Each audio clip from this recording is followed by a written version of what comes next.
खैरपुर में मीडिया सां ॻाल्हाईंदे मुराद अली शाह चयो त 5 खां 15 ग्रेड वारी टेस्ट इलेक्शन ताईं मुलतवी कई वई आहे।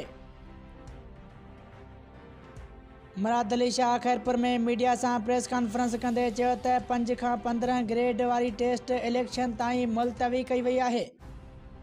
वधीक मुराद अली शाह मीडिया सां ॻाल्हाईंदे चयो त आया ऐं माण्हुनि अप्लाई बि कयो, कोई ऑर्डर ते जारी न थिया, माण्हुनि जो चूंडियल नुमाइंदनि ते वॾो भार आहे। मां तव्हां बिल्कुलु सही था चओ। मुंहिंजी ॻाल्हि इशू इहो थियो त असां ग्रेड 1 to 4 4 खां 7 1 to 4 जा इंटरव्यू बि थिया ऐं असां कमेटियूं ठाहियूंसीं, मेरिट ते हुनजी कुझु सिलेक्शन बि थी ऐं 5 to 15 वरी असांजे कोर्ट जो हुकुम थियो त हिननि जो पहिरीं टेस्ट वठिबो, तंहिंखां पोइ थींदा इलेक्शंस। खैरपुर में बि ठाहियूं या खैरपुर ज़िले में थी वियूं आहिनि, पर सॼे सिंध में अधु सिंध में या कराची हैदराबाद डिवीजन में इलेक्शन्स न थियूं आहिनि। इलेक्शन कमीशन जो पाबंदी आहे त जेसि ताईं इलेक्शन्स न थियनि तव्हां न नौकिरी ॾेई था सघो, न तव्हां को तरक़ियाती कमु नयो था स्टार्ट करे सघो। सो इन करे इहे ऑर्डर्स अञा रुकिजी विया आहिनि ऐं इंशाअल्लाह ताला हाणे डेट ॾिनी आहे 25 जनवरी जी।